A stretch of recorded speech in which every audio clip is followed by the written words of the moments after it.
Meu nome é Vitor Neres e você falhou com essa sociedade. No último vídeo, a gente falou aqui sobre transgênero que se batizou na Igreja de Jesus Cristo dos Santos dos Últimos Dias. Muita gente viu o vídeo, gostou, disse que ele gerou mais entendimento, uma compreensão melhor sobre a situação, e também teve gente que ficou confusa, que teve inúmeras questões. Então, por exemplo, teve gente que perguntou como ficam as ordenanças do templo, que são exclusivas para homens e para mulheres. Será que quem é transgênero vai poder trocar ou não? Como é que vai funcionar? Ou o banheiro das capelas vai poder usar tanto masculino quanto feminino? Como é que vai se resolver isso aí? Vamos entender toda essa questão aqui juntos. Se você não assistiu ao primeiro vídeo, vai lá e vê para você entender a história por completo. E vê só, eu não quis falar nome e se era homem passou para mulher ou vice-versa no primeiro vídeo do transgênero que se batizou, porque eu não queria que isso fosse o centro do vídeo, tá? Tinham questões muito mais importantes. Mas para você que está curioso, é um homem que, segundo a teoria de gênero, nasceu como sexo biológico de homem e fez a transição de gênero para mulher, tá? É a pessoa de branco que você está vendo no vídeo se apresenta com o nome de Lauren Harrigan, tá bom? E isso aconteceu nos Estados Unidos, em Utah. Provavelmente Utah, tá? Essa última informação não tenho certeza, mas eu acredito que seja assim. Então, vamos lá. Vamos entender tudo isso. Verifica o botão de gostei, aperta o inscrever-se, o sininho das notificações e coloca em todas. E faz isso, tá bom? Principalmente o comentário, deixa ele, porque é o jeito que eu tenho de ver o que vocês estão entendendo do tema, quais são as dúvidas e tudo mais. E foi dos comentários que eu produzi esse segundo vídeo, né, que eu vi as questões. Então, pode digitar, faz teu comentário aí e faz todas essas coisas que são importantes, tá? Vamos lá, respondendo direto aqui. A questão do templo não muda nada.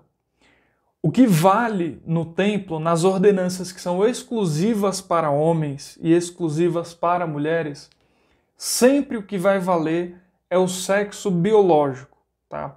Então, se você não acredita na teoria de gênero, você não enxerga a distinção entre sexo e gênero, como propõe a teoria que foi defendida pelo Robert Stoller, né?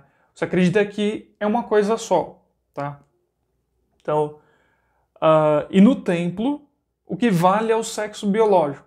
Então, se a ordenança só pode ser feita por um homem, é o sexo biológico que vai valer, como ele nasceu, tá? E por mulher, a mesma coisa. Então, não muda.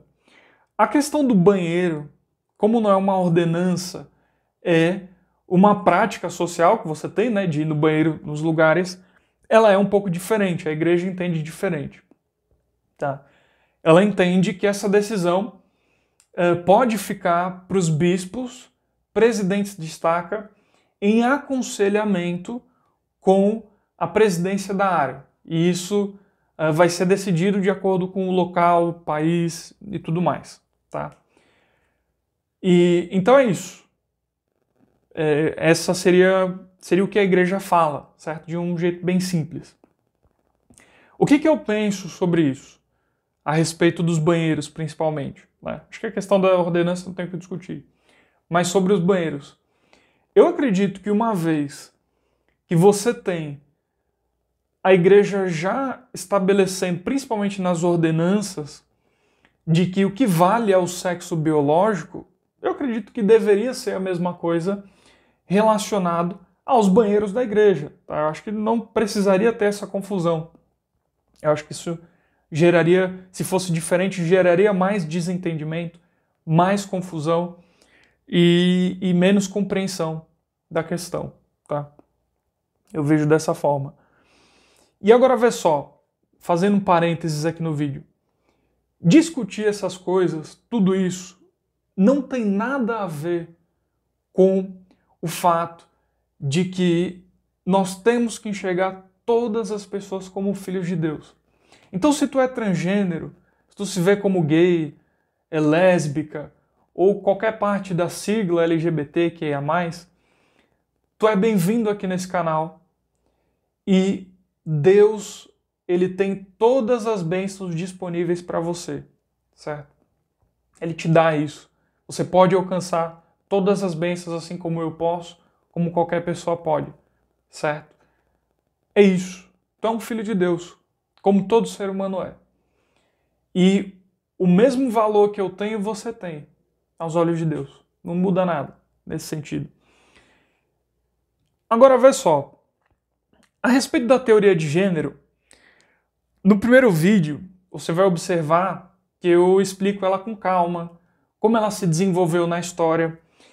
E muitas vezes o que as pessoas não têm em vista é o seguinte: a igreja, ela tem a doutrina, tem aquilo que é revelado por Deus e estabelecido como verdade, mas ela, em alguma medida, vai se relacionar com a sociedade.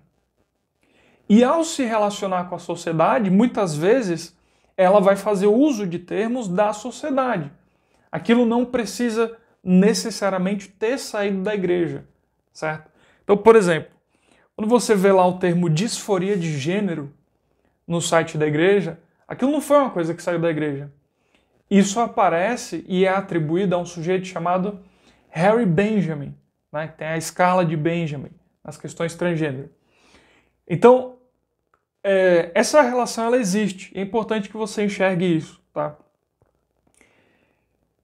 E vê, a teoria de gênero, ela não é a explicação exclusiva de toda a realidade.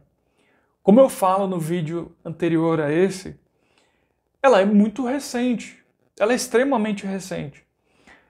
Toda a grande história da humanidade viveu sem ela, certo? Então, é perfeitamente possível, e aqui eu me afasto do tema, e por isso que eu falo dessa forma, tá? Para trazer para o campo das possibilidades, é perfeitamente possível que ela esteja simplesmente errada. E se ela estiver errada? Ela pode, dentro de um campo de possibilidades, ser a descrição real do que acontece, de fato, né, a descrição real? Pode, dentro do campo de possibilidades. Mas ela também pode não ser. E aí? E se não for? Certo? O que deu errado já? É importante a gente saber todas essas questões. Porque isso está dentro da igreja, a gente vê toda vez. Então é importante você saber o todo da questão. E esse é o meu objetivo no vídeo, de trazer o melhor que eu posso da relação histórica do tema, quando é que esses termos começam a aparecer, qual a influência que isso está tendo na igreja, como é que isso está mudando a percepção. Você vai me desculpando que eu estou suado aqui no vídeo, eu vou passando a mão na cara. Mas como é que isso vai mudando a percepção dos membros da igreja, como é que isso se relaciona? Então, ela pode simplesmente estar errada. Toda a teoria de gênero. Então, você vê, por exemplo, a história do John Money, você precisa saber. Se você quer entender o tema, você precisa entender a história do John Money, que é um sujeito que prometeu a uma família que era possível fazer a transição de gênero. E deu errado. Então ele pegou uma família de um casal de gêmeos que um outro médico fez um procedimento errado de operação de fimose e acabou lesionando, machucando bastante o pênis de uma das crianças. O John Money conheceu essa família foi até o John Money, e ele falou, olha, é possível a gente fazer a transição de gênero, então a gente vai operar o seu filho, certo? E ele agora vai ser uma mulher. Isso deu errado, tá? Em resumo, a história. Deu muito errado. A pessoa, ela não estava feliz, pelo contrário, ela teve uma vida triste, cresceu com uma vida triste. Isso destroçou a família toda, os pais caíram em vícios e, por fim, a pessoa tirou a vida. Então, isso aconteceu, certo? E é importante a gente saber sobre isso. Vê, ainda na teoria de gênero, se a teoria de gênero fosse a única explicação possível, ainda assim, dentro dela própria, você tem tantas modificações e tantas coisas que foram se alterando que não dá para você estabelecer como uma doutrina, uma revelação dos céus. E não é para ser assim.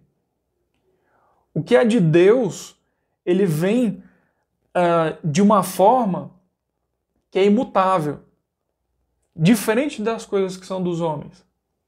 Então, você vê, por exemplo, a escala Benjamin era usada para quem queria fazer as cirurgias, todo o tratamento transgênero, certo? E depois ela foi descartada. Então, como é que é? Era o que valia antes ou é o que vale agora? Entende? Eu acho que a gente tem que ter muito cuidado quando aceita algo como se fosse uma doutrina, tá?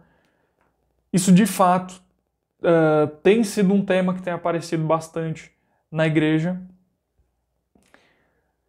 O gênero em A Família e Proclamação ao Mundo é o sexo biológico. Entende-se como sendo uma coisa só, certo? E é isso. É isso que eu queria te falar. Agora, de novo, reforçando. Tudo isso não tem nada a ver com o fato de que a gente tem que amar todas as pessoas. E todo mundo é um filho de Deus, merecedor das bênçãos que Deus tem disponível para todos. Tá bom? Acho que não precisava falar mais nada. Eu fiz algumas anotações aqui, mas talvez acho que eu já falei tudo. Não sei se ficou alguma dúvida, certo? Alguma coisa que você queria que eu falasse. Eu sei que é um desafio complexo, tá? De novo, se você não assistiu o primeiro vídeo, assiste. Eu estou complementando as coisas, não vou repetir o que eu já falei lá, tá? Mas, por mais que existam desafios, a gente tem que amar as pessoas e tem que ver que existe em todas elas um potencial divino, certo? Que Deus quer o melhor para os seus filhos e Ele ama todos os seus filhos, tá bom? E é esse o esforço que eu tento fazer aqui, né? Embora a gente não entenda todas as coisas. Bom, é isso. Não deixe de verificar o botão de gostei, o inscrever-se, o sininho das notificações e colocando em todas, e deixa o teu comentário. É importante, é por ali que eu sei o que você está querendo saber. Bom, muito obrigado pela sua companhia até aqui. Gostou da luzinha azul? Comenta isso também. Né? Vai mudando aqui, cada vídeo agora está ficando um pouquinho diferente. Né? Obrigado pela sua companhia. Até mais.